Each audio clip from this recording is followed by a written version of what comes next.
All right, let's check some audio levels here.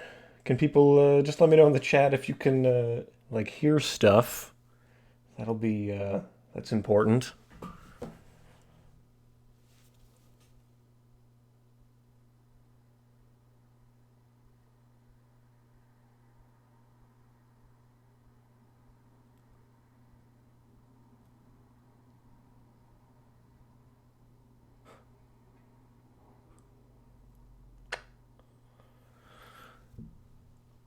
Okay, good.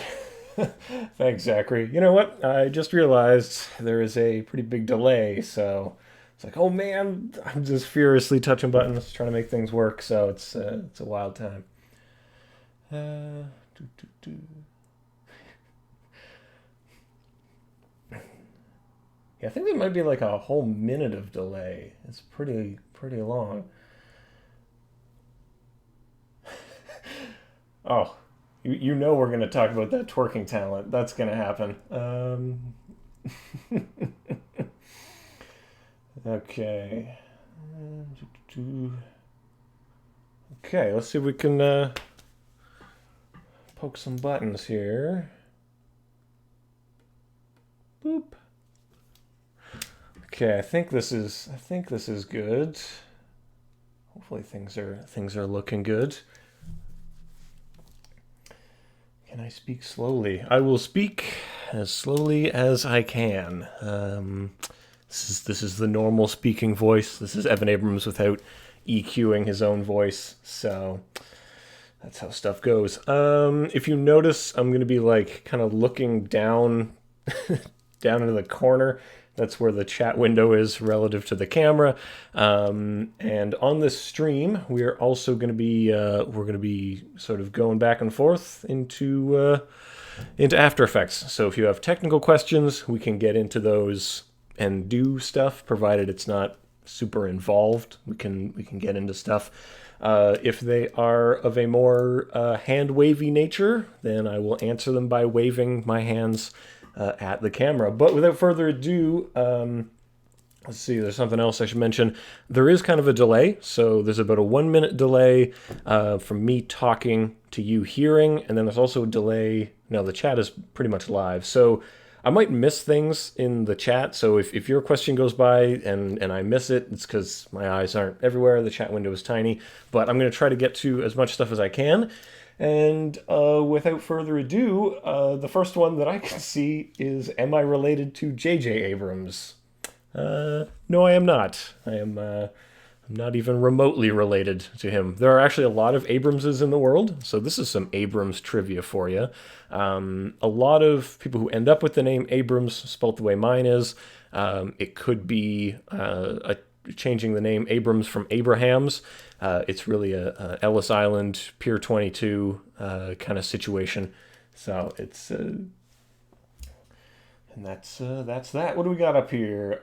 What has been the most difficult aspect of motion graphics for me to learn, and how did I end up learning it? That's from Zachary. So Zachary, the most difficult thing I think for me, it's tough to say. When I first started out, I found keyframes to be very archaic and different, but I was coming to this from Apple Motion, for example, which uses behaviors.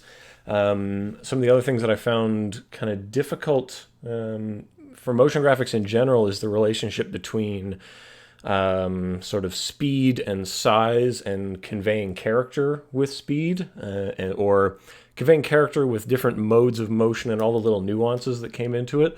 But that's the sort of thing that kind of just comes from experience. So, what else is going on here? When did I get bald? Thanks, Juan. I usually shave my head once every 2 weeks. I try to keep it pretty tight. I used to have glorious hair, but I started losing my hair when I was about 20, so I've been shaving it pretty consistently. Technical cue on graphing precise math equations. Is there a more flexible, better way than converting a position expression to position keyframes and then manually pasting them into a shape layer's path? Peter Anderson. Peter Anderson, let's get into this technical question. I wanna drill down in here. So, tell me, what kind of math equations do you want to model? Like, what are you looking to do? Are you talking sine waves? Are you talking like some trigonometry stuff? What's that all about? Let's see if Peter gets back to me.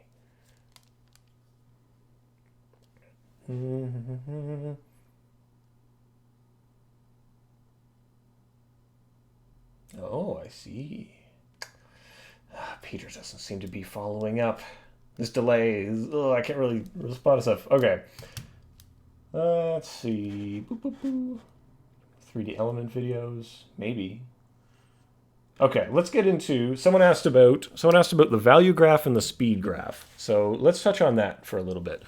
This is a good excuse for me to get my face off the screen, and then we go to, oh, picture in picture. How dope is that? So speed graph and value graph. These are two graphs that represent stuff over time. I'm just going to draw an ellipse, a hideous looking ellipse, sort of out on the timeline here, and we can observe what this does, right? So let's say I've got an ellipse, and we're going to make it of a certain size. If I wanted to scale this thing up, let's say we scale it from like a 0, up to a bunch. We scale it up to like 500 or something, starting at 0. So if we want to represent these things on the graph, on the sweet graph editor right here, hopefully you guys can see that. You know what the problem is? My face is in the way. I'm going to make that go away. If we look at this thing on the graph, there's a linear relationship between the two keyframes that we just made. So if we are looking at this in terms of speed, it has a constant speed. So that's what this is telling us. Constant speed over this, 2-second period. Maybe we bunch it down to 1 second. Ooh, and I've already messed with the speed. You start to look at the graph, and the graph is telling you, how fast in units per second am I going at this moment. So if you look at this point on the graph, if I ease both of these, this hump here is the fastest time. All right. So what's really good about this is it can really tell you really quickly what is happening spatially. Now, something else, if we switch this to a value graph, so we're just going to look at the value graph. The value graph is showing us the same information. It's the exact same information, but what's going on is it's displaying it in terms of what the actual units are over time. So we're going from 0 and up. I use the value graph when I want to mess with the values. That's pretty much the easiest thing. And the most common thing I do with it is grab the handles and adjust them kind of like this. And then the value graph is telling me I'm going to accelerate to be larger than I need to be, and then I'm going to come back down to the resting state. And you can tell that visually.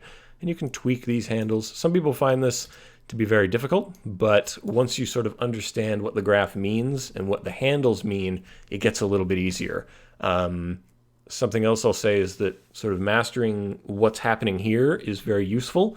There are a lot of plugins and scripts that sort of automate the use of the graph, and I would recommend having a firm understanding of the graph before you automate it. I don't know if that actually helps with the question about speed and value, but the general thing is use the speed graph when you're really only concerned about adjusting the speed between two keyframes. Use the value graph when you want fine control over the actual values and how they're changing over time.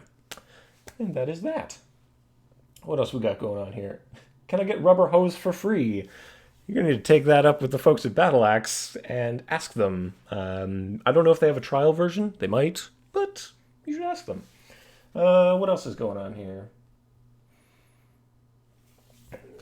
I'm gonna switch back to presenter mode because now we're gonna search for another question. You can get DUIK for free. True. Yep. Okay. Awesome. Glad I got you there, Gib. Gib? I'm sorry. I do not know how to pronounce your name. I'm bad with this. Which YouTube channels are my favorite, and where do I take ideas slash inspiration from motion graphics? From Martin. Martin, I subscribe to Motionographer. I love what they put out over there. They're always kind of hip to what's new and with it. They do fun like essays and stuff. They do interviews with people. I find what they're putting out really inspirational. I actually cruise on Adobe Behance a lot. There's a lot of hot GIFs going up over there and longer pieces, but I find what people are putting up there is really exciting and you can ingest it really fast. There aren't actually a lot of YouTube channels that I watch on a regular basis. Usually when I'm on YouTube, I'm looking around for sort of narrative content, or I might be watching someone else's tutorial it's usually about some really nerdy stuff like scripting or something, but let's see. So short answer, Motionographer, check them out if you aren't already. And also Art of the Title is kind of a big deal for me. I was first inspired to get into motion graphics watching James Bond movie, that intro stuff, so Art of the Title is a big spot for me. FX Man asks, what do I do for a living? Well, you're looking at some of it. What I do for a living kind of breaks down into a few sort of areas, so a lot of it is client services. So I'm actually a freelance designer. I work for a few production houses. I work for some direct business clients. But that's sort of where the bulk of where my take-home pay comes from, I guess. Working freelance is, it's dangerous and mercenary, but it's a lot of fun. So I get a kick out of it. What else we got going on here? I'm in a studio learning a lot, but I'm not getting paid. Do you recommend knowledge over getting some money? So Roberto, I'm afraid someone has tricked you.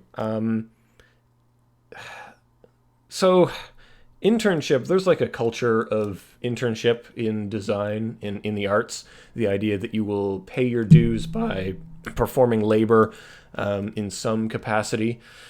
I'm a huge proponent that if you're providing value to a business, then that business should be compensating you fairly.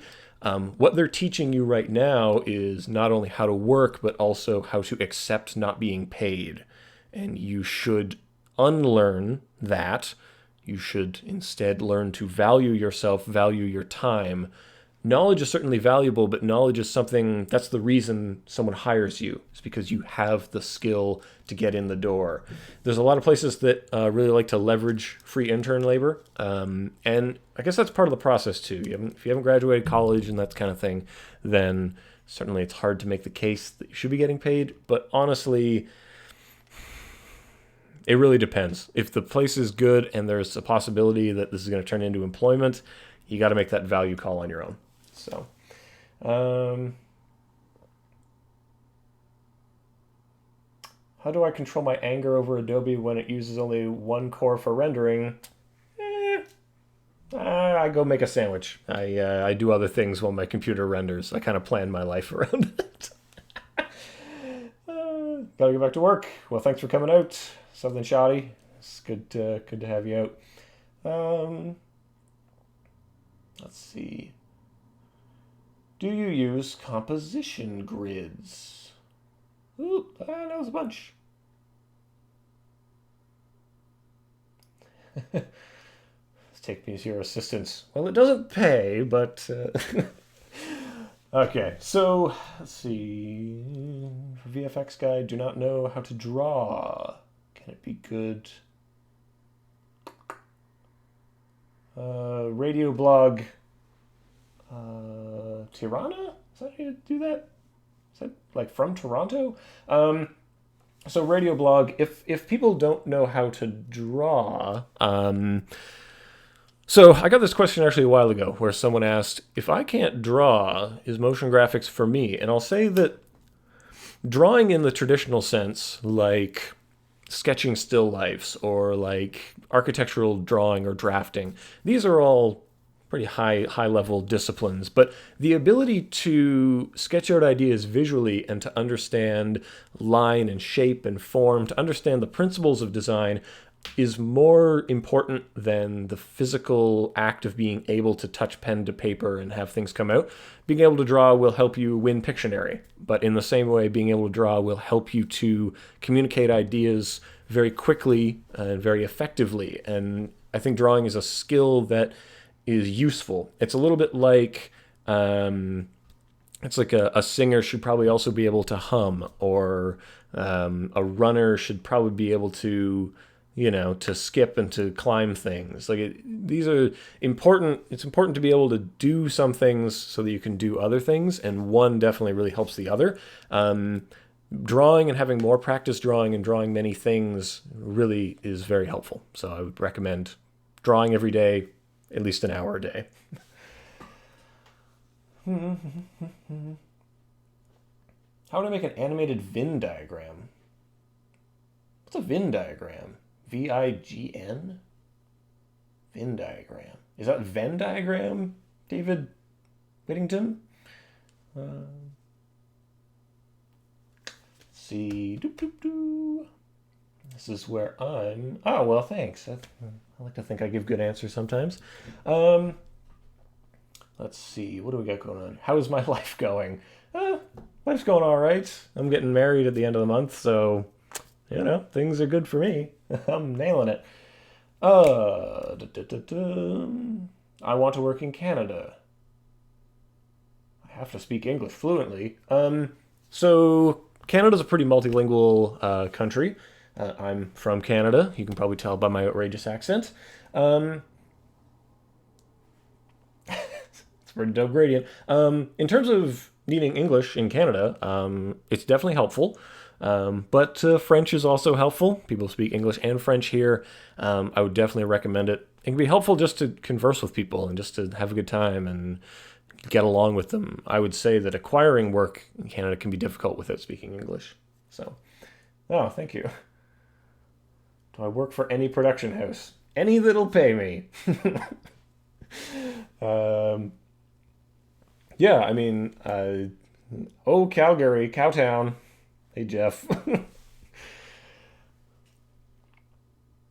I'm currently studying, but my college provides no studies in multimedia courses, but I've learned all by myself. All I want to ask is, what is the future for After Effects and VFX?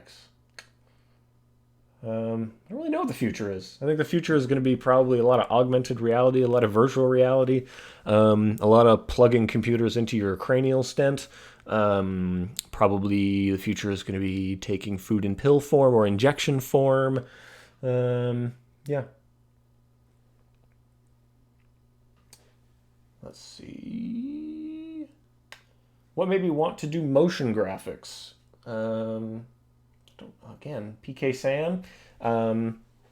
What made me want to do motion graphics is,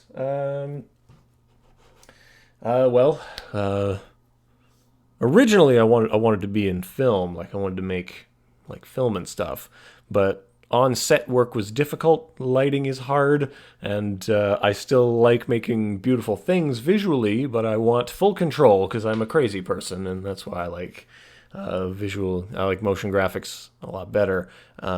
Just having fine control over every aspect of the frame I find very compelling. Who stole my hair? Genetics stole my hair. So in that way, I guess my grandpa stole my hair. I don't know if that helps, Sir Broccoli. Well, you're welcome. Let's see. No, Charlie, they axed your dinosaur. Hey, man, I don't know. This is a good dinosaur, but you could just have... Maybe you could have like earthquakes or something. Charlie knows what I'm talking about. Maybe, meteor strike. Do a meteor strike instead. Okay. What's my favorite motion tracking plugin? Ooh, boy. That's going to be Adam French. So, Adam, motion tracking. So when you're talking about motion tracking, there are a few things. So motion tracking comes in many flavors. If you want to, for example, solve a camera, that could be considered motion tracking. If you want to just pick up a point on somebody, that's motion tracking. For me, I use the built-in stuff in After Effects, and I use Mocha. So Mocha comes bundled with After Effects. Still, Mocha is a planar tracker, so essentially it looks at a grouping of points and then tracks those, which I find a little bit more effective because it gives you a more average look or a more average set of data. But the built-in stuff actually works pretty well, provided that your scene is set up for it. So I will say this, that motion trackers, some are certainly better than others, but a lot of them have their own place. So for example, you don't need to use Buju if you only need planar tracking. Buju can do really advanced 3D tracking stuff. You don't need to use planar tracking if there's a very dark spot on someone. Like if you wanted to track, I don't know, like my eyebrows, you could really probably just do that with the built-in stuff because I'm incredibly pale and my eyebrows are very dark. So trackers are meant to solve problems, and sometimes you want a tracker that is fast and gets you the data quickly, but sometimes you need to go deep and solve deeper problems. So it's a sliding scale, right? I am missing a lot of questions.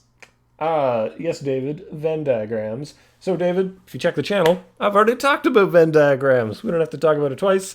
Just search E.C. Abrams Venn diagram, or someone in the chat can hook you up, in which we use the merging of spaces to make Venn diagrams happen. How amazing were the eyes of Planet of the Apes? Oh, pretty amazing. That Andy Serkis is very expressive in his face. Let's see. I'm missing so many questions. Can I show something about Easy-Ease? What would you like to know about Easy-Ease? They're really coming in. Here we go. I've seen this question a couple times from Hello, I'm Flo. How do you price your work? What do you take in consideration for pricing? Huh. So that's pricing can be difficult. So the best thing to do is to consider motion graphics. It's kind of a career question, so I'll keep talking at the camera. When we're asking about how do I price my services, you really need to ask, how do I value my time? Because the unit in which you sell things is hours of your life that you are not spending working for other clients, eating a sandwich, getting drunk. These are things to consider. But what's also important is sort of the value of the thing you're creating, the value of the service you're providing. So generally, to get a quote, what you need to take in is enough information for you to reasonably estimate how much time it'll take for you to make the thing. So maybe for some people that's not very much. For some people it's a lot. Some people, for example, people come to you and like, I need a lyric video. It needs to look much like this one. My song is this long. It has this many words. So you know from that data, you can probably estimate, given projects you've done before, and this data you've acquired, how many hours you'll need. Then you figure out, well, how much do I need to get paid each hour for this to be worth my time? A lot of that is a severe business calculation where you need to think about what are your expenses, how much do you need to make to live, to cover, rent and food and that kind of thing. So you also have to think about, am I pricing myself competitively compared to other providers? Does this make sense for the place in the universe I am? Meaning, for example, someone in India can, where the cost of living is lower than in, for example, Dubai, someone can charge less to provide the same hours of work and the same quality of work simply because the cost of living is lower. So you need to think about all these things. So there's a lot of things to consider when pricing. At the end of the day, get all the information you need and make it about a dialogue with the client. So I can't stress this enough that the thing you want to do is engage a potential client or an existing client in a meaningful dialogue where both of you they share what they want to get out of it, and they share all their hopes and dreams for a piece, and you talk to them like human beings, and you figure out exactly what they want. It might only take a 5-minute phone call, right? You might only have to talk to them for 10 minutes, 15 minutes to figure it out, meet them over coffee, get them on Skype, but talk to them, figure it out, and then crunch the numbers and say, all right, it'll take me 10 hours, so, I don't know, $500? I don't know. Like, it depends how you value your time. I don't know if that helped. What do we got going on here? I don't have a lot of commercial experience. Is that okay if I make a reel with made-up brands or products? Yes, absolutely. A reel is meant to show off your technical capabilities, your range, what you can do, what you could potentially do for somebody else. If that means you have to, make up wacky brands, do it. There's always stories of people who, for their like graduation portfolio piece, make up brands and do a comparative, the type of service they would do to a real brand with this. And it shows people realistically what they can expect from you. And that's what you want to communicate in your reel and portfolio. Have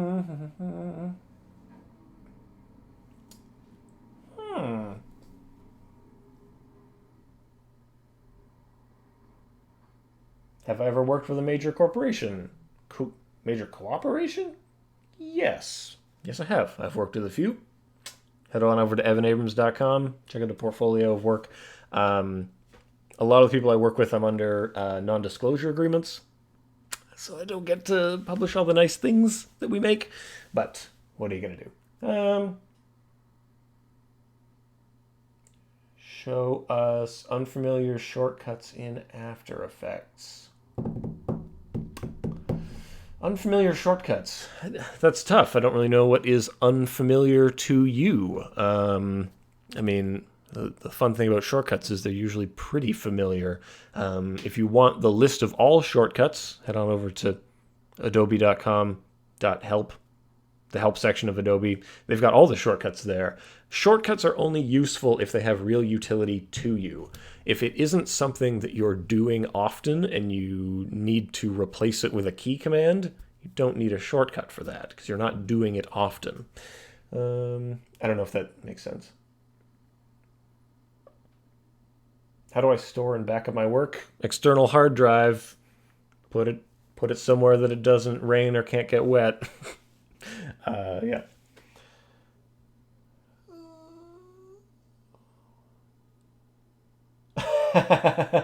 What are those Chinese texts behind me about? Oh, it's a mystery. That's gonna have to be a lost sort of thing. But here we go. Oh, let's see.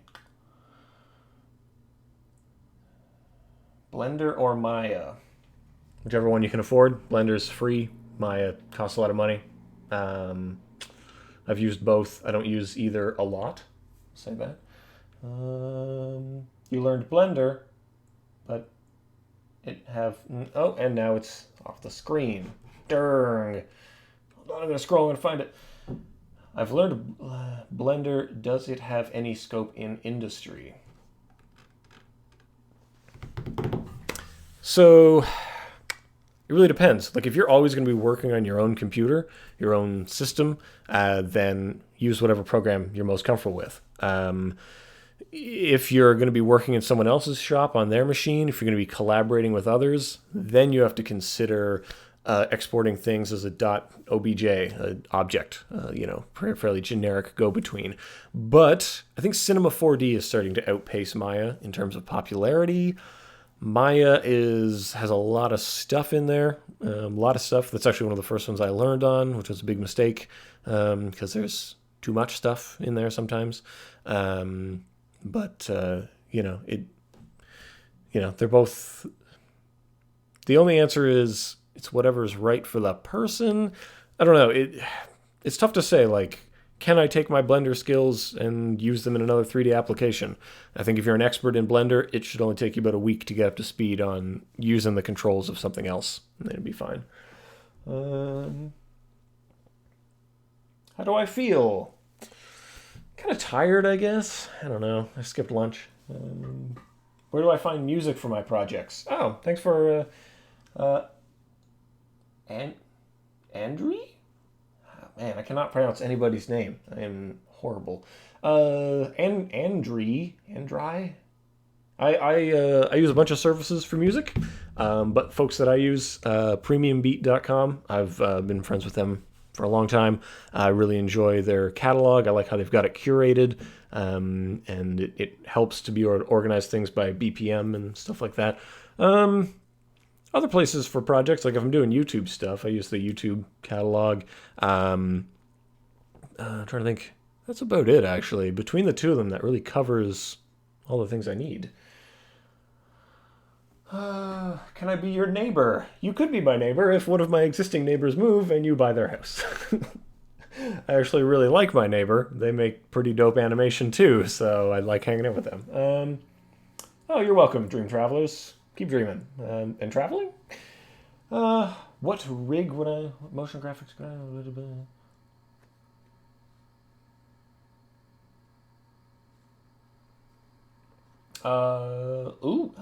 I'm sorry, I cannot read Korean. I speak like 2 words of Korean. Let's see. Best way to learn expressions. Expressions. Someone said expressions, so I'm going to go back into After Effects. I feel like I'm not going back into After Effects enough. Let's rap about expressions real quick. I don't want to bore anybody with too much expression stuff, but other people are like, oh, give me them expressions, I gotta have it. The best way to learn expressions is to start small and to use expressions to solve problems. So, in general, I can tell you expressions are a language. Expressions are a very specific language in which you describe relationships, okay? So, when you're describing relationships, it could be a relationship between 2 things, right? So let's say we've got pink circle over here. Great. I'm going to duplicate that and make another one. We're going to make a, I don't know, like a green circle. It doesn't matter. So we're going to call one of these green, and we're going to call the other one pink so that we can label them. So the best way to understand expressions is that they are relating 2 things together. For example, I could relate the scale of the green. I could hold down Alt, click on the stopwatch, and now I'm typing stuff in. I could relate that to the position of the pink. Ugh. So that's pretty weird, isn't it? That's a strange thing to have happen. But I'm saying, literally, hey, scale, why don't you look at this comp, this layer in this comp called this, and look at its this and this. So look at this specific thing and make your numbers that number. It's that easy, right? You can then modify the relationship, right? So you could say, well, then multiply that by 0.5, or because we're using math, you could say divide by 2, right? And then you get something that's half the numbers.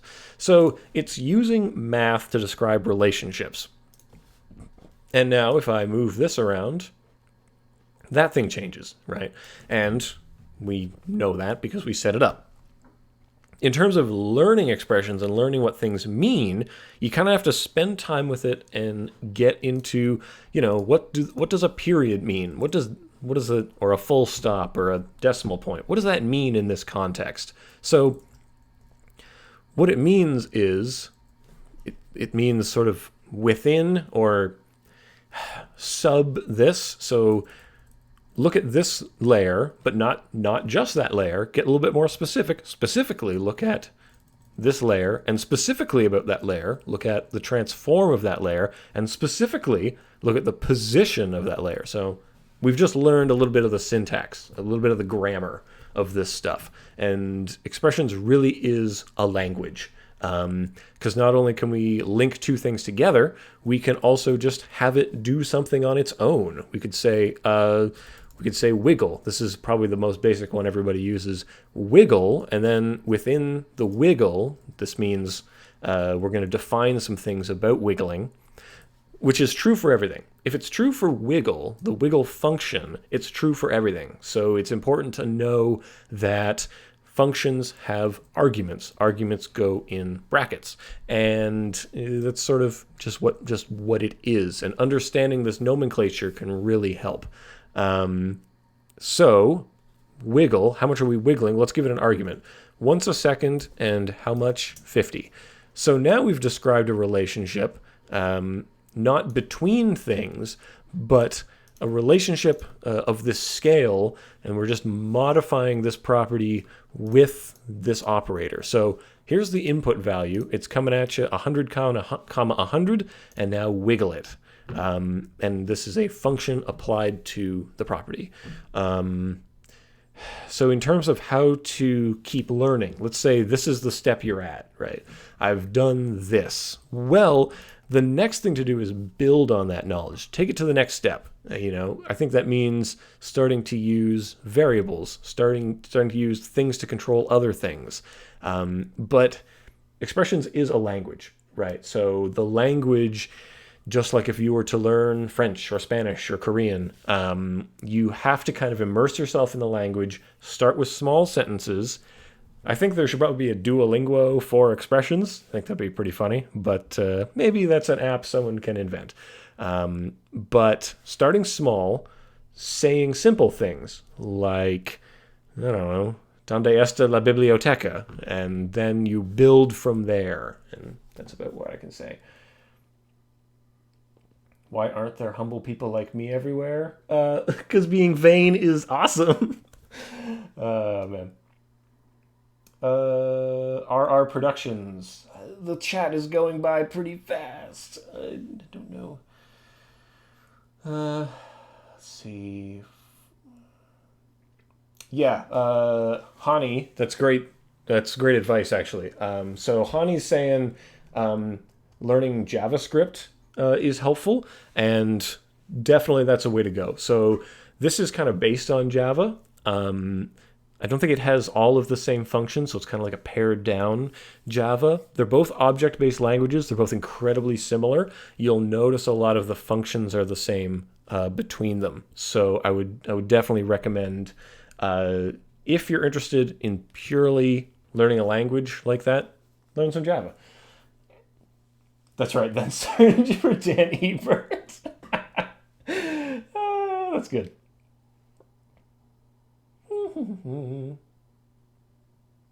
Flow. I'm not totally sure what the title industry is. Is that an industry that makes titles? Usually that's associated with production companies who are creating like films, short films, that kind of thing. So usually it's done by large studios or houses. So you'll need to be presenting a reel to them. If you want to get into making titles, reach out to your local short film community. They always want free labor. Let's see what's going on in the thing. How would you go about creating a shadow under something like a logo? That's from Nick. How would we make a shadow under a logo? Other than using the drop shadow? So let's say, for example, one of these is our logo. This is a pretty lame logo, but this could be the logo for like an app company or something. And we could just literally just go drop shadow, and then you apply a shadow to it, just like that. Alternatively, though, let's say this was more complex. Let's say this was, I don't know, kind of a weird logo that was like, it's got this thing over here like this.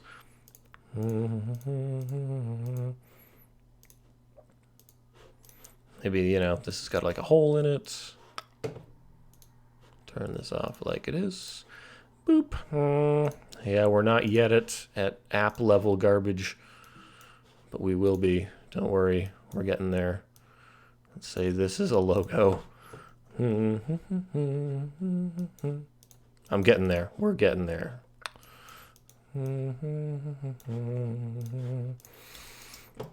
Let's say this is the logo of your company. I'm not sure why, but it is.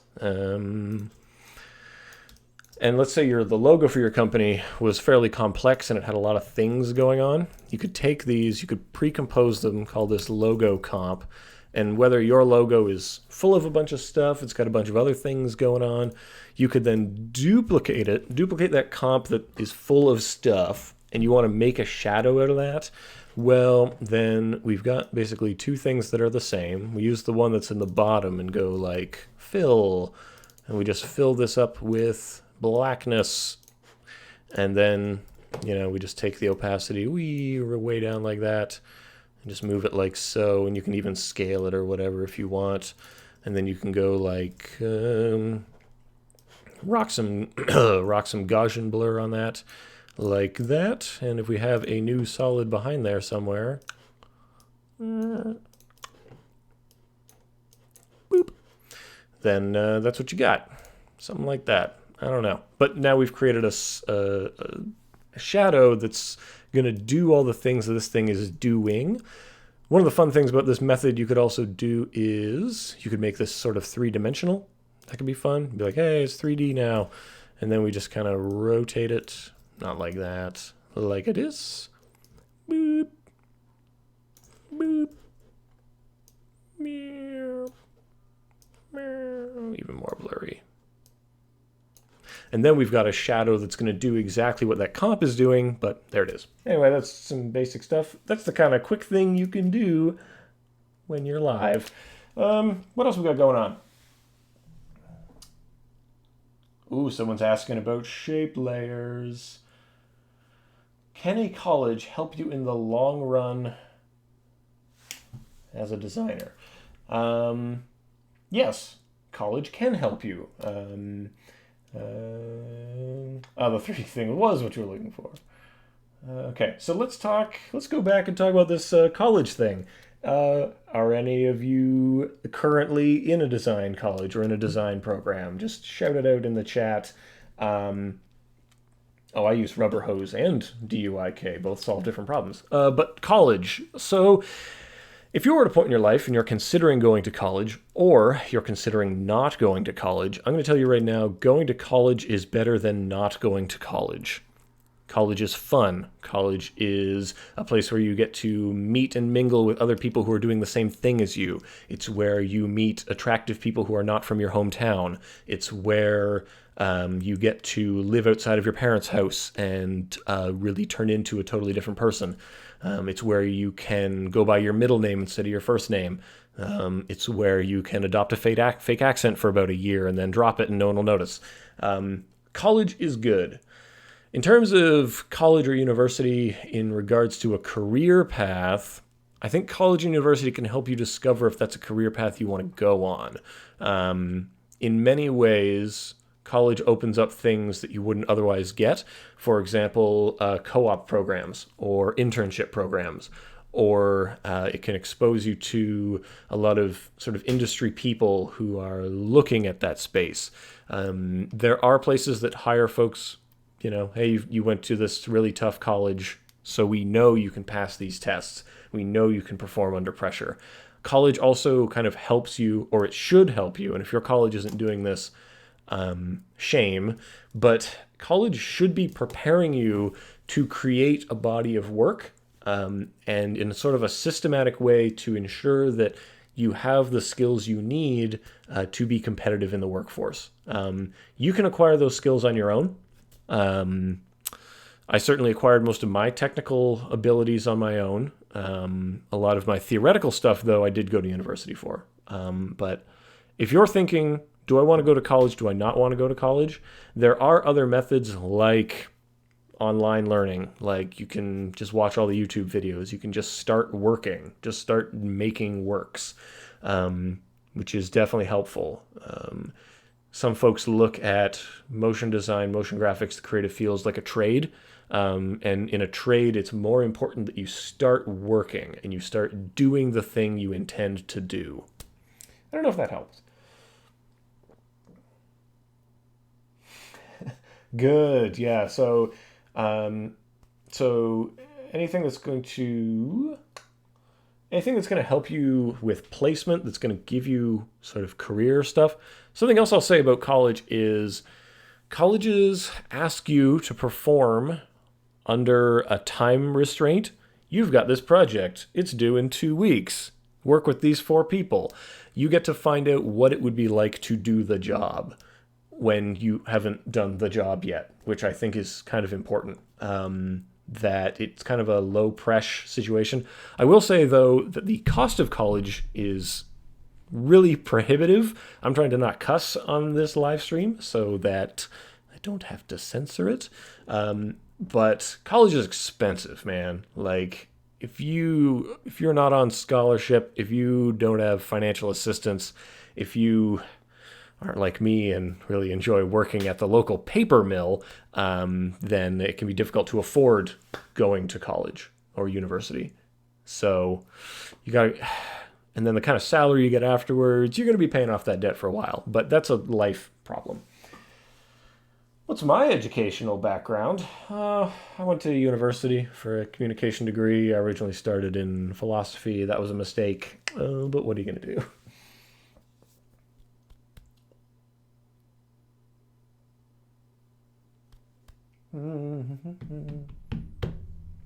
Yeah, college is good for a lot of things. I think someone was asking about shape layers. Did someone say shape layers?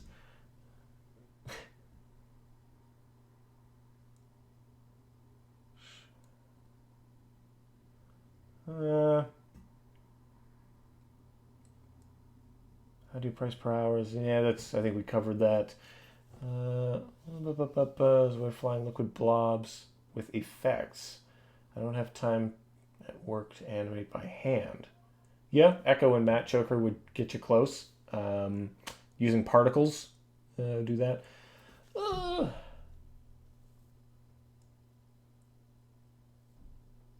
What's the most important in designing the ultimate PC desktop for After Effects? What video card do you recommend?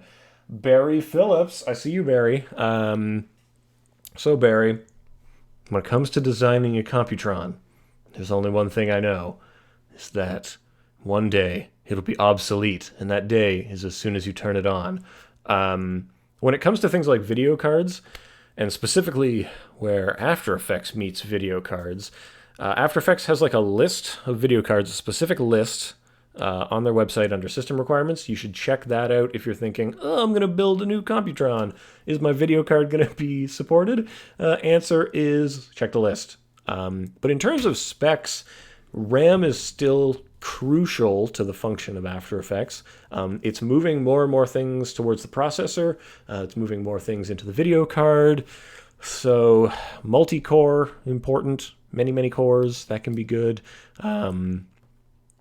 But man, that is, when you're asking what should I do for hardware, how big of hardware should I get to cram my software into, you have to think about the future as well. If you're just meeting the minimum requirement, you're going to be very upset in a little bit. But definitely go as big as you can, as your money can afford on processor. RAM is cheap, and you can expand it later. Video cards, you can rip them out, put them back in, doesn't matter. But increasingly we're seeing daisy chaining those together, so you can have multiple of them, so just put more of them in. In terms of actual numbers, I don't really know, man. I'm not very technical. That's why I buy a Mac. RAM is crucial. Is that a pun? I don't know.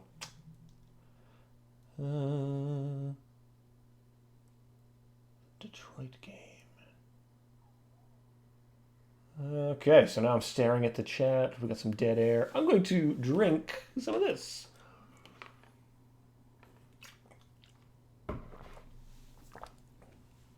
How can people support me? Tell other people about this channel. Get everybody coming in here. That's the best way to support.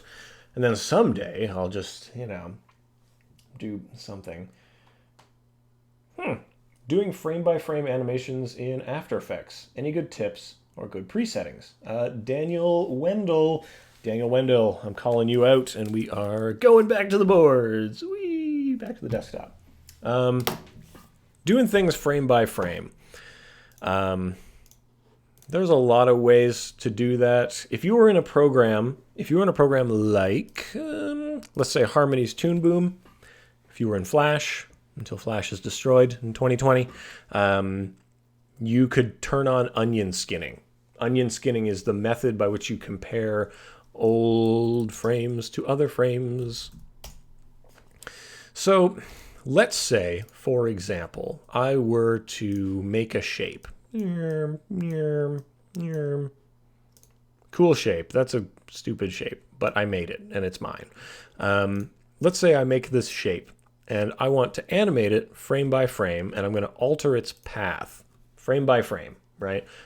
In sort of traditional pose-to-pose kind of stuff, you would be saying, well, every 10th frame, let's do that. Or every keyframe, every important action, you know, whether it's going to be, the important actions are going to be certain poses, certain moves, certain stances, the most exaggerated parts of those.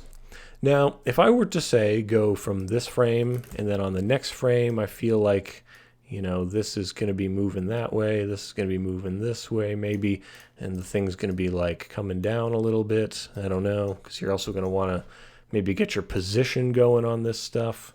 So it's going to be coming down a little bit. If I just move these apart. Yeah.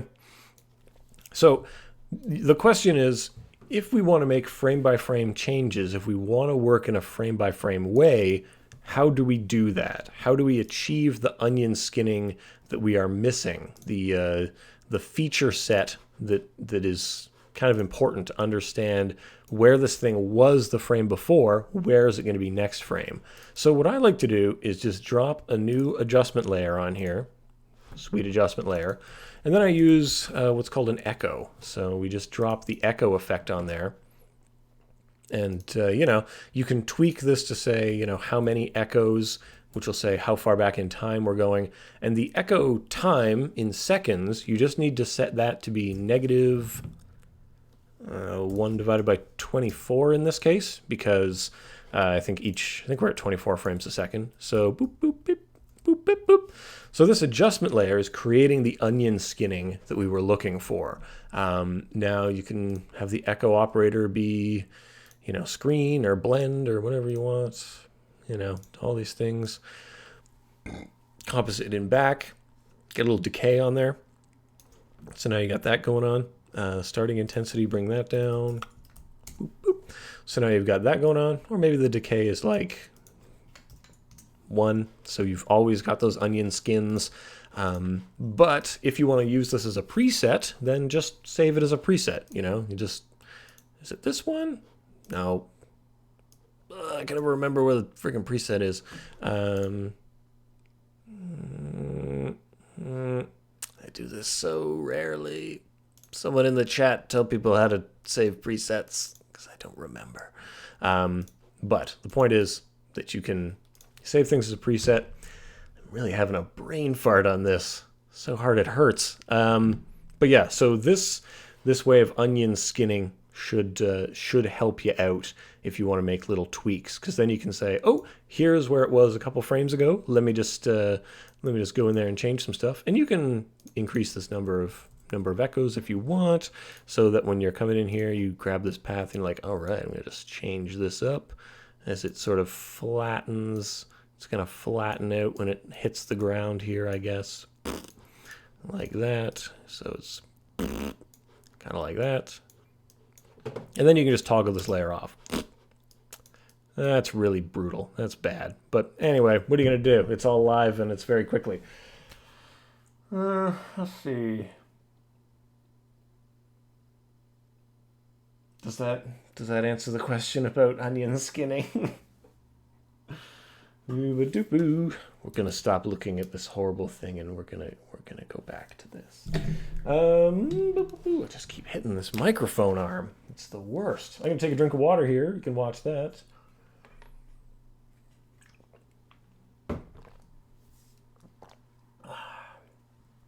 Any plugins or expressions to mimic a handheld camera movement / shake on motion graphics footage?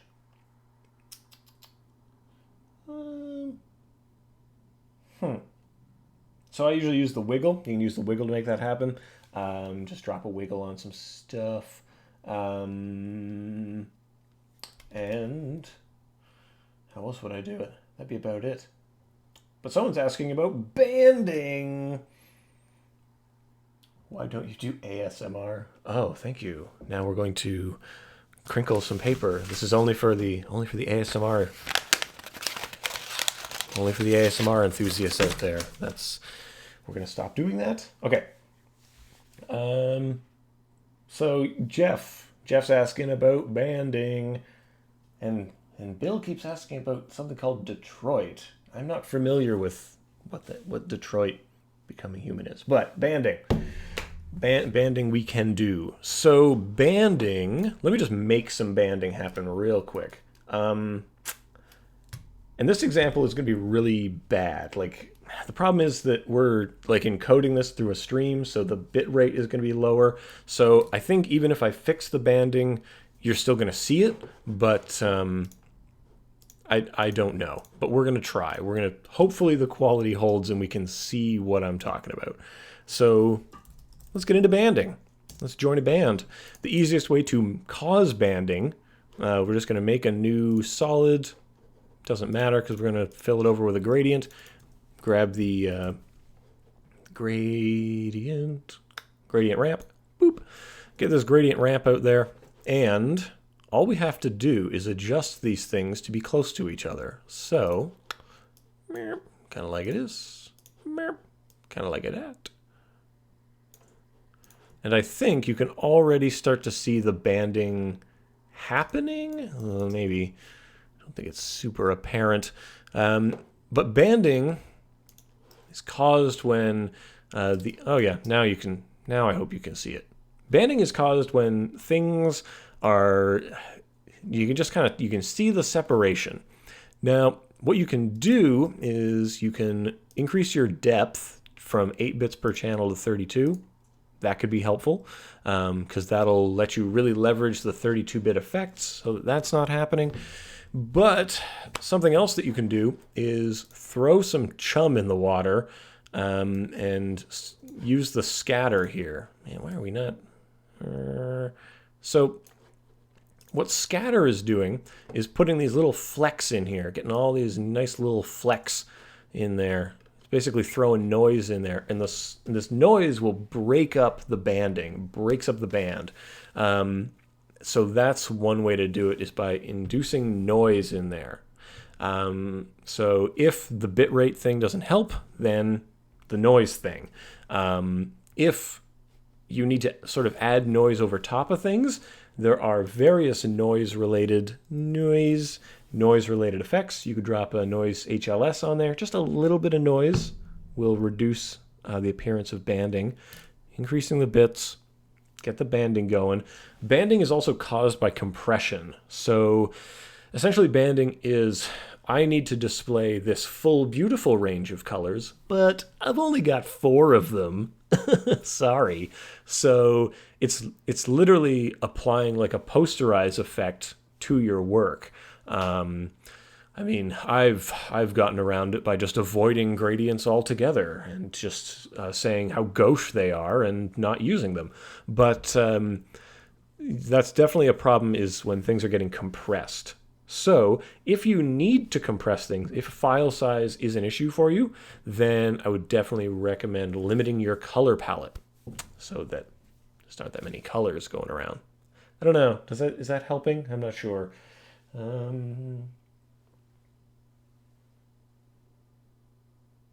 How to track face and put something on that.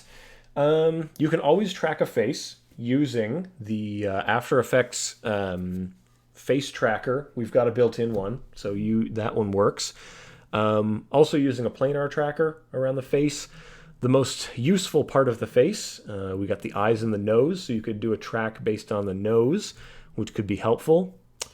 You know what? I should have had some footage prepared so I could do that, but maybe in the future I'll know to be prepared for other streams. But the thing is, with face tracking, the face is all over the place, right? If you know when you're shooting that you need to track something to somebody's face, take a marker and draw a big dot on their face. Do that, because it's funny, and you can just cover over that dot later in post. But using things like ears, eyes, If you need to get it specifically on the planes of the face, that can be, I'm going to switch back to, if you need to get things specifically on the planes of the face, I'm talking like it's got to be like on their nose and it's got to be mapped to their face. Well, the human face is made of many curves. All human faces are beautiful and different. Some of them have disgusting lines and furrows. Some people have wacky eyebrows. Not disgusting. That was face shaming.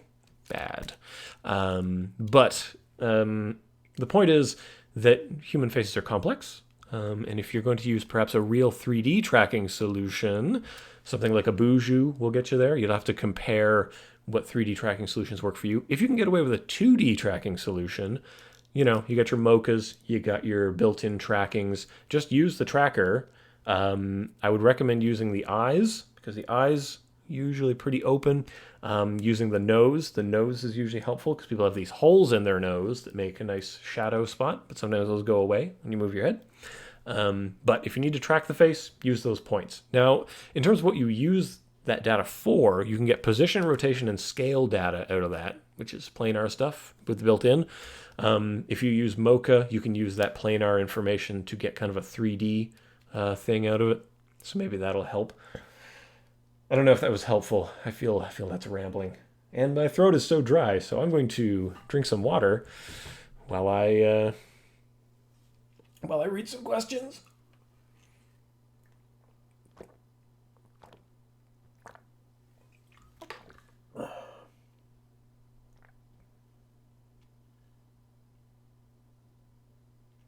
Can we create a light under the skin? Yeah, you can.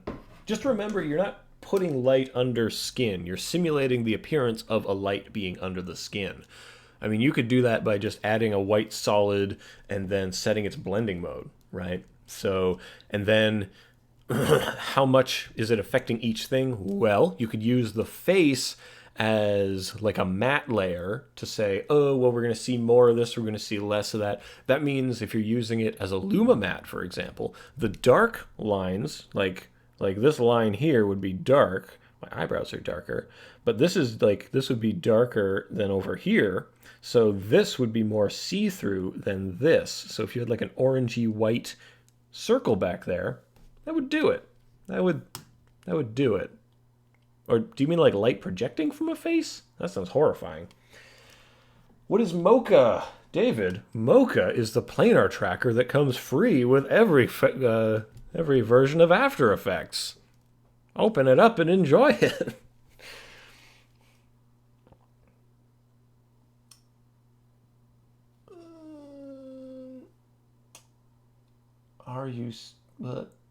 If you never go to school, well, Flowtoots, it's hard. Generally, people get hired on the strength of their portfolio, their body of work, and how well they come off in an interview. So, is it difficult to work if you've never gone to school? No, I don't think so. I certainly didn't go to school for this stuff, and I get work all the time. So, I went to school for more theoretical stuff. But, you know. When you do motion graphics, how much do you use like pen tablets, pen displays, and how much do you use the mouse? Oh, well, X Ferrari. Yeah, X Ferrari X.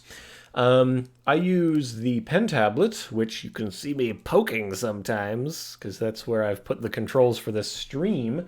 Pancakes or cupcakes? Cupcakes. Pancakes are a breakfast food. Cupcakes are an anytime food. Back to tablets, I use the Wacom, however you pronounce that. I got the one you can draw on the screen. I like that. Specifically, I picked it up for rotoscoping. Rotoscoping is a process by which a project breaks the human spirit. So you want to try to mitigate your carpal tunnel as much as possible. So that's why I got the sweet tablet. So I usually use it for rotoscoping. I use it for, I don't know. I thought I would get into digital painting, but I'm really bad at that. It's useful when texturing objects in 3D, if you're doing that painting function in there. It's pretty helpful. But yeah. Would I recommend any plugins? Can't. C.A. Ermbrecht? Karmbrecht? I don't know how to pronounce names. I am the worst. Would you recommend any plugins for After Effects when it comes to motion design? Some. I recommend some. When it comes to motion design, I recommend plugins that can do something that you can't do yourself, or that automate something that you find annoying. So what that means is going to be very subjective to you. I will say this, I love Rubber Hose. Rubber Hose is perhaps one of my favorite plugins for characters. I love the noodle arms. It's just so fun. So I use Rubber Hose. I use Newton. Newton is nice because it simulates physics when I don't feel that that's a good use of my time. But I'm not usually doing a hard physics simulation. I'm usually doing like a cartoony character motion where, like, if a ball falls, it like elongates and then squishes and then bounces. So a plugin doesn't really help with that. What other plugins could be fun? Yeah, I'm just trying to think of what I actually use. Sometimes I use particle systems. So an advanced particle system like a Plexus can be helpful because it does something you can't currently do. Connect layers from Motion Boutique for drawing lines between things. It's really down to, if you have a problem and no one else can solve it, and you can find them, you should use a plugin. Otherwise, the tough thing to say is that most motion graphics are a hard grind by hand. But if you're going to automate something that you find personally annoying, that's a plugin, that's a script.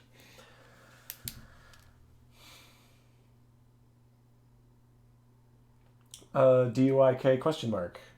What about it? How much planning / pre-production do you incorporate with your motion graphics projects? A lot. You should plan a lot before you do things. So you should go from script to AV script to style frames to storyboard, and then you can open up After Effects. See, that was like 7 things before you even animate anything. So how do I price a project for... pricing things per hour or per project depends on the client. It's what they're most comfortable with. All I can say is you got to work it out. All client discussions, you got to work it out. You got to do what works for me. Personally, a lot of my clients, their bottom line requires a flat fee. So we figure out what the fee is. That's what gets on the invoice.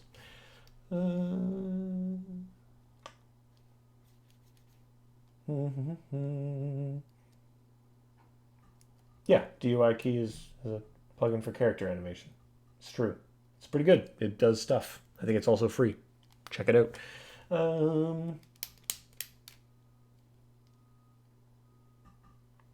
If you want to see some of my work, head on over to evanabrams.com. That's where the portfolio is at. Oh, and we are coming up on... Any tips for creating holographic displays? Make a lot of tiny fine line garbage and then make it glow. I know what to say. There's just a lot of stuff. Interfaces are really cool. Like I dig interfaces. The tips I would say though are, think of it in terms of widgets. Think about what those do. And if you're looking for inspiration, look at cars, fighter jets, and science fiction movies.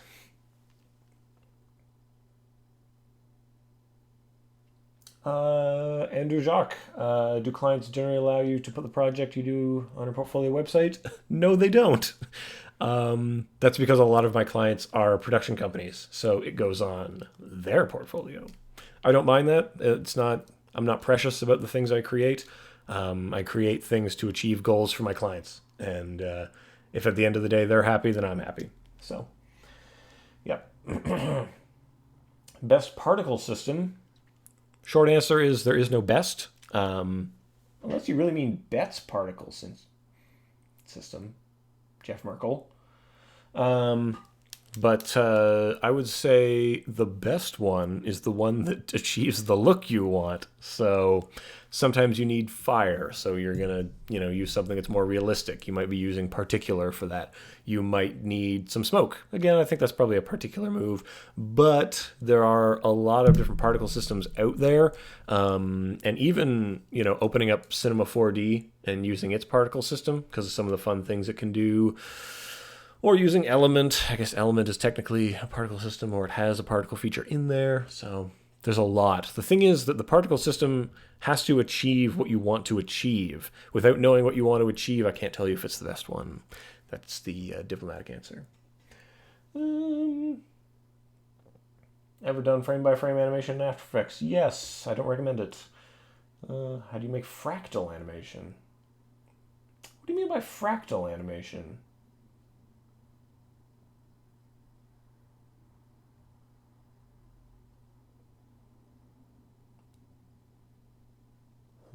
Short keys. Oh no, we've got dead air because I'm not talking. Can I suggest a screen recorder for PC? I can't. I don't use a PC. I don't know anything about them. I know they break. I don't like them.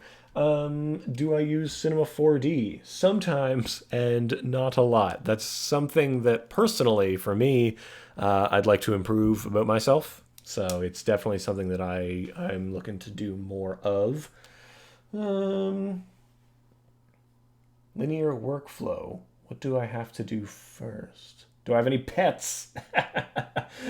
Adam, I used to have a dog, but I don't have a doggy anymore. And we might get a pet. We might get a dog.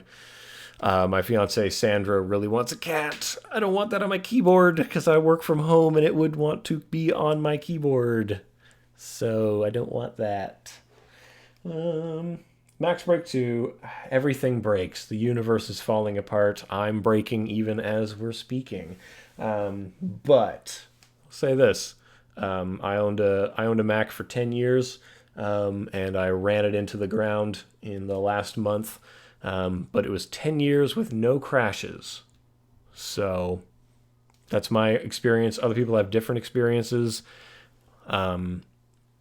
I'm not saying everyone should buy a Mac. I'm just saying, for me, I've noticed they do what I want. When I turn it on, it works. When I turn it off, it'll turn on in the morning again.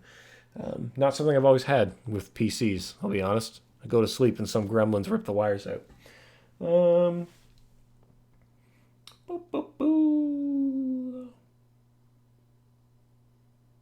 How would I animate PS Photoshop drawing brushes in After Effects? From Melanie Ruiz? Melanie?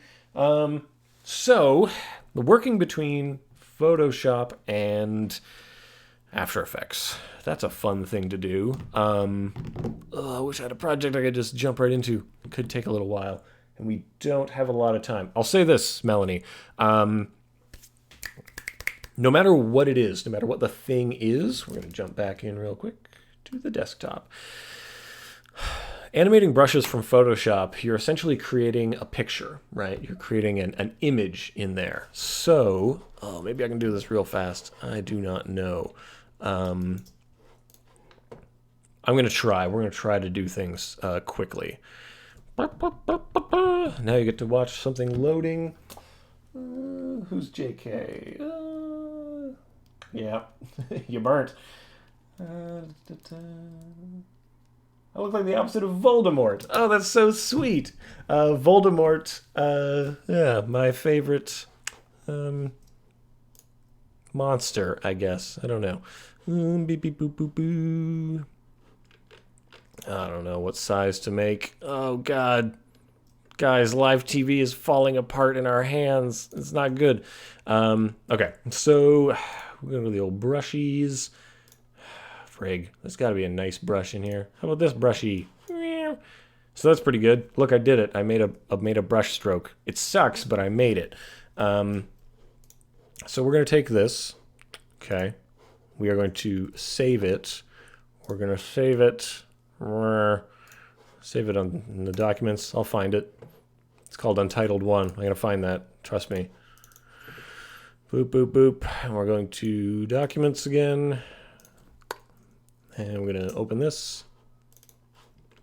So I managed to save a picture of a brush on nothing. So you don't want to do that. You want to do opposite of that.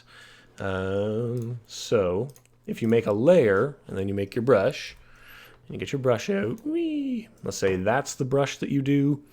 Let's save that. Okie doke. Try that again. Okay.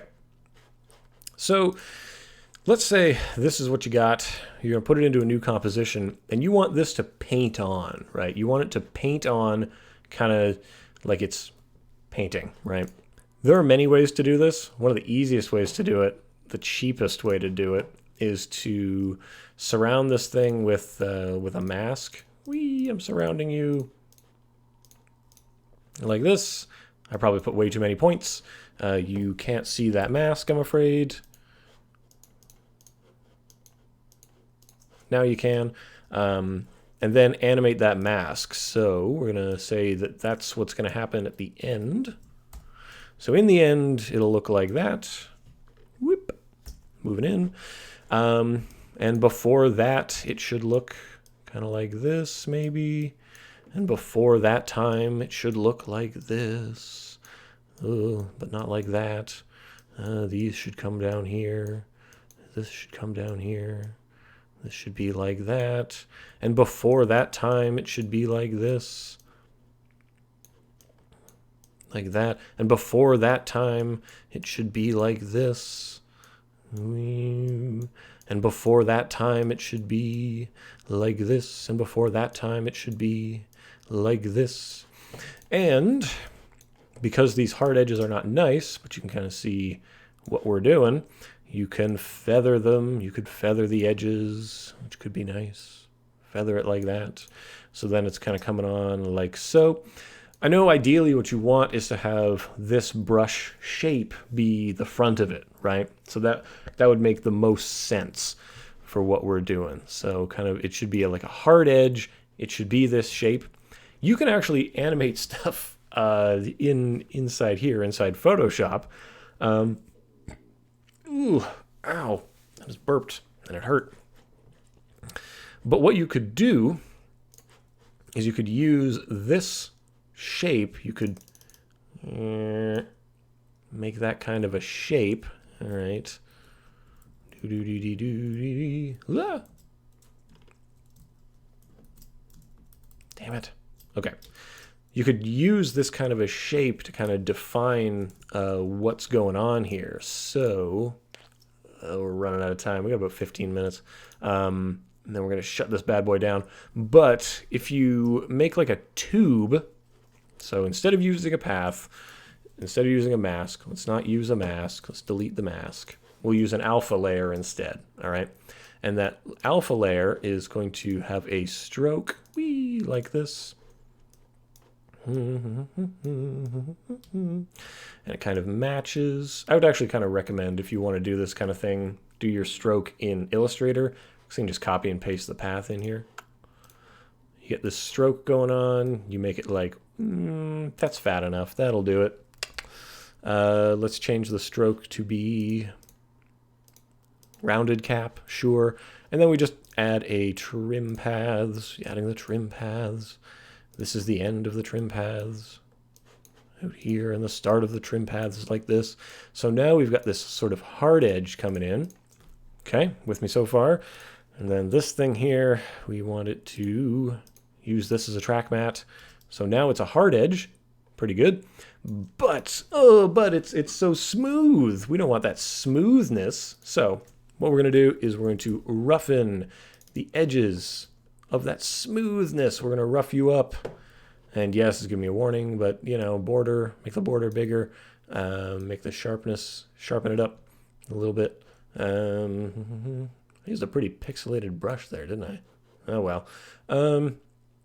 Anyway, so you can roughen this up to, yeah, there we go. That's looking pretty jagged. It's getting jaggy. More like that. We're getting there. We are getting there. Full fractal influence, complexity, high, bam! Now we've nailed it. So you can see that now the tip of that looks similar. Or you could use an image of the brush that you got going on. So you could do that as well. I don't know if that was helpful. Maybe it was. You tell me if it's... Oh, dang! Love the toot. Oh, we got our first sponsor by Ray the Martian Cat. Oh, awesome. Love the tutorials. If you have time, how often do you use expressions, and what are some good things to keep in mind when working with them? Well, you asked and I answer. To keep in mind when working with expressions, you have to remember that your computer is stupid. And always imagine that you're talking to After Effects like you're talking to a baby robot. And the baby robot can only understand certain commands. I grew up playing text adventure games, which are like, use key on door.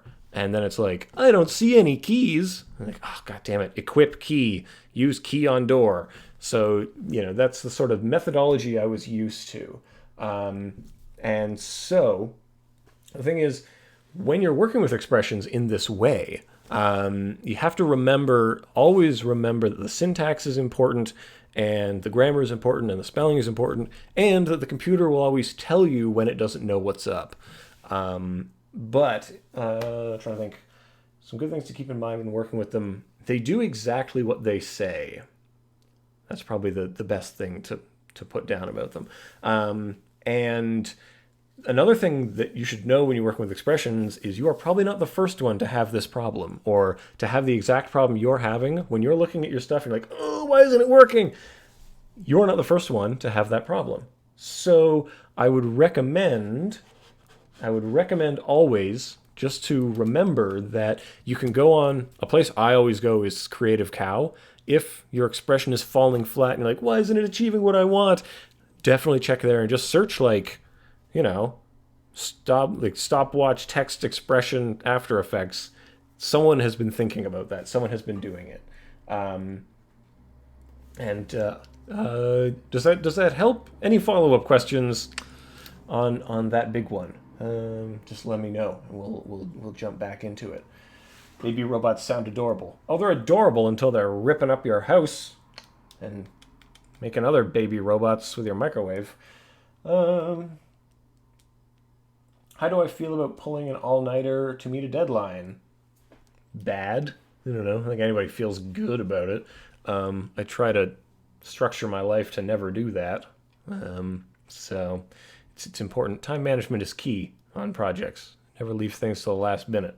And sometimes it happens, and that's part of the job. But just don't go to work the next day. Do I believe in God? Nick Greenwald. Man, going weird. I don't know. That's the best answer I can give you. It's a little too philosophical for me, usually.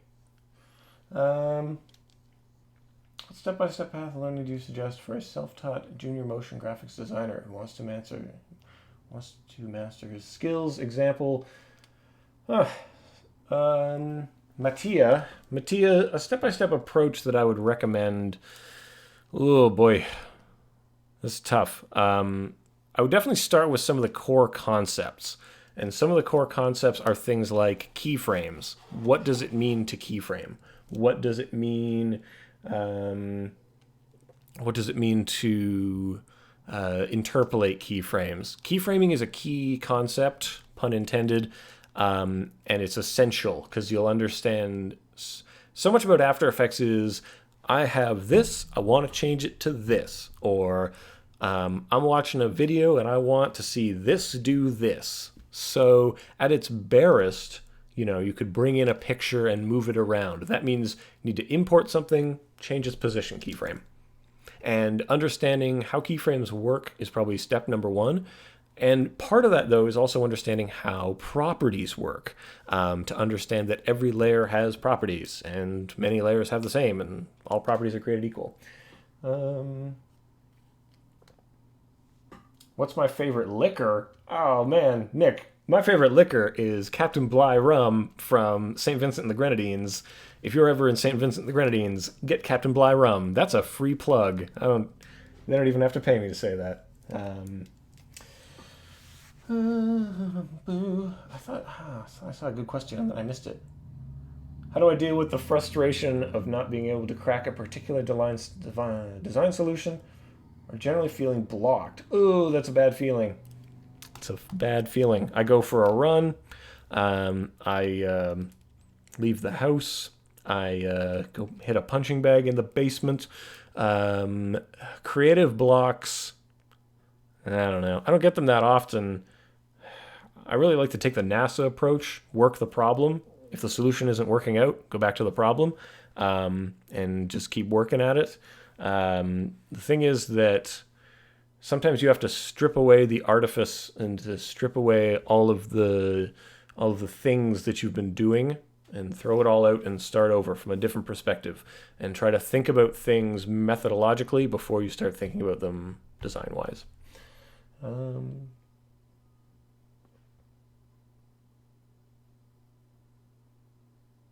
I forgot about Easy Ease. Let's talk about smooth animation. Sure, we can do that. We can talk about, why don't I vlog? Because there's too many vlogs. There's too many.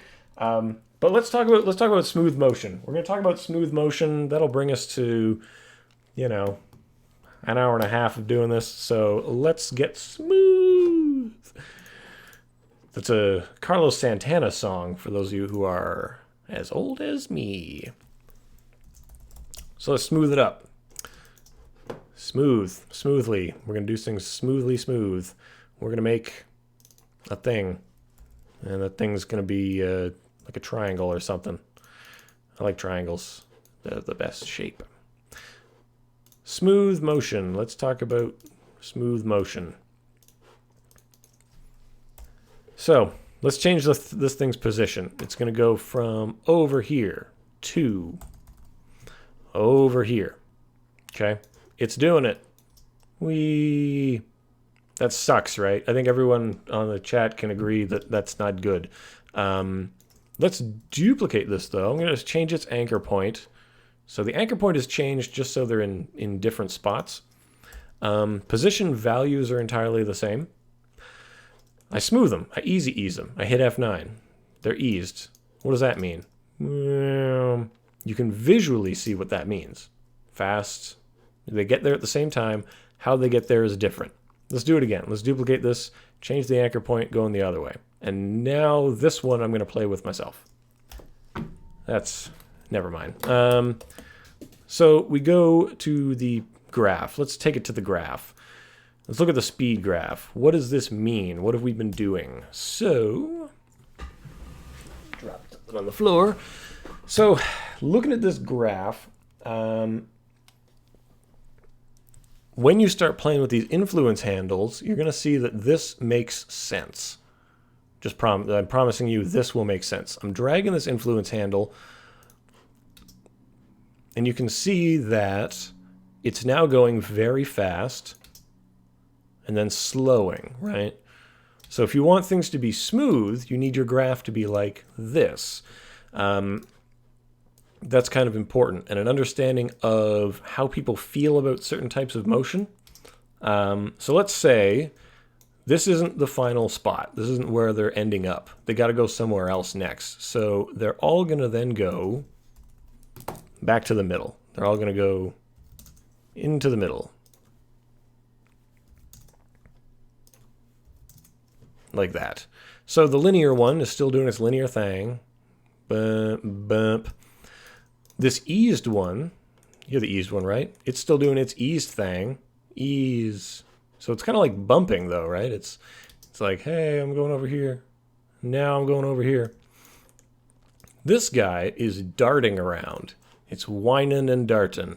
And it's going wee, wee. It's going like that. Or we can pull these handles and make it go the other way. Check this out. It's going woo, woo, like that. So it's still stopping, though. It's still stopping. So what I would like it to do is not stop. And what I can do is I can just grab this and pull it up. I just pull that up. In fact, I can double click on it. I can say be continuous, so it has the same velocity on either side. Move that up. Wee, wee. So it's like it's bouncing off of something now. Wee, boing, wee. In fact, change this to be like that. So it's getting a little velocity right when it comes off. Boing. So it's getting like it's bouncing in some capacity. Now if I marry those two up, what do you think about that? Not too bad, eh? In fact, I think there should probably be some decay on that. So yeah, messing with these will smooth out your motion, and an understanding of the continuous speed here is also going to be important. So I don't know if that answers the question, but maybe it does. I need more water.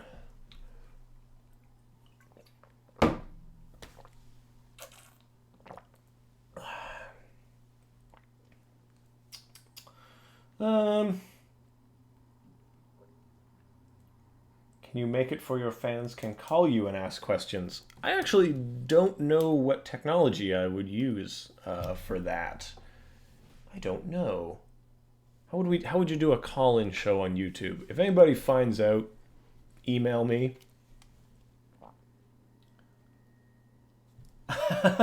Oh, Andrew Jacques, thank you so much. Yeah, man, pounds spend. Thank you so much. That's amazing. I always appreciate the tips. And yeah, drink on you. Awesome. You know, Andrew, I noticed that you're dropping some pounds. If you're in the UK, I'm going to be in the UK in not too long. So, actually, no, it's actually been a long time. It's going to be New Year's. I'm going to Ireland, so you know, that's how that goes. But yeah, I think we're going to kind of wrap it up here, unfortunately. And we're coming in on an hour and a half. My voice is starting to fade. How to do a kaleidoscope effect? Use CC Kaleida. That's CC Kaleida. It's an effect. It does kaleidoscopes. What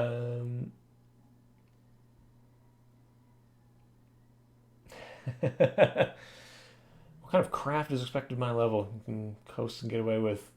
I'm 100% invested in every job that pays. Every client is worthy of attention as long as they respect the process and respect the person doing it. So that's how that bees. And I advise to never phone in any project, because if someone's paying you, that's cash money. So if I don't get an animal, oh geez, Melanie, now I have to get an animal. I'm leaning towards a dog. I'm feeling like a bulldog or something substantial and lazy, so it doesn't want to do stuff. But yeah, so yeah, this will be the end of the stream. If you're coming in late, then you're going to be able to watch this. I think YouTube has to do a little encodey magic and stuff, and then it'll be posted up on the channel. It won't be live, unfortunately, but you can watch everything that we did, and that might be fun. It might be lame. It might be fun. I don't know, but it's going to be up there. It's always going to be up there. And yeah, you guys are most welcome. I want to thank all of you guys, though, for coming out. I mean, some of you guys have been hanging with us for an hour and a half, and I know everyone's got busy days, so like, thanks for coming out. Like, it's great. This was a lot of fun for me. This is the first time I've done this here at the office. I did it once at the Adobe offices, and that was fun. But this is the first time here on my own channel, so it was great. And I think we're probably going to do more of this stuff. So this is not the last live experience. There will be more. There will be more. There will be more of this stuff. So I'll say this will be bye for now, but not for long. I'm getting, if anyone was around at the top of the stream, someone asked what I'm doing. I'm getting married at the end of the month, then I'm going on honeymoon, and then we're going to get right back into stuff. I'm going to try to do live stuff maybe once a month. But for future live things, for future live streamings, we're going to sort of post a topic beforehand so you kind of know what we're getting into specifically. There might be other kind of open Ask Me Anything times, but I think in the future we're going to narrow it down to say, well, this is going to be live about shape layers, or this is going to be live about face tracking. So I'll be able to like prepare some things and we can really enjoy that. But yeah, I want to say thank you so much for coming out. Again, you guys are all amazing, and especially to you guys who donated on the super chat. That was terrific. I certainly don't expect. I don't expect donations. You know, the YouTube channel. I don't really does it for the money, but maybe I should do it for the money. I don't know. I don't even. At this point, I don't even know what that would mean. So we'll figure it out. But like I said, future live things. Stay tuned for that. Stay tuned to the channel. And if you're coming in late, watch back everything. So I'm going to say goodbye for now. And thank you so much for coming out. This has been a blast. And now I'm going to go over to the stream over video. Whoa, thanks for watching. And have a great day. And if you're going to subscribe to the channel, then I'll see you around the internet. That's what I say at the end of every video. Thanks again. And why am I going? Because I'm hungry. I want to get some food. And I'm also thirsty. And my voice hurts. That's about it. Anyway, I've said my goodbyes. You always leave when you're on top. So, yeah, thanks again for watching. And have a great day. Bye.